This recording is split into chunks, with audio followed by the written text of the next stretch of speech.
প্রথমে তোমরা ভিডিওটি দেখো, তারপর ভিডিওর ফানি কমেন্টস গুলো আমরা পড়বো। So let's go.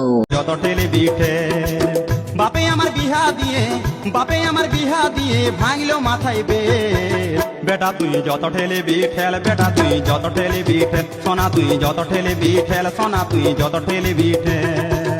तो चलिए शुरू करते हैं। এর কি আছে, ঠেলে দিলে মরে যাবে তো। ঠিক বলেছো। যেমন সিন্নি তেমন ভতর ভতর। কোন চিত হাতে বাঁশি ভালো মানায়? কি বললা? বেশি ঠেলো না, ভেঙে যাবে। হাতিয়ার মশা রাত্রে মরে যাবে তো। আচ্ছা। বলছি দাদা, গায়ে কিছু আছে? তুমি ঠেললে ওর কিছু থাকবে, একটু ভেবে দেখবে। বেশি ঠেললে ভেঙে যাবে না, মানে হাড় কাঁপানো ঠেল। বলেন কি? ভিডিওটি ভালো লাগলে লাইক কমেন্ট শেয়ার করে দেবেন।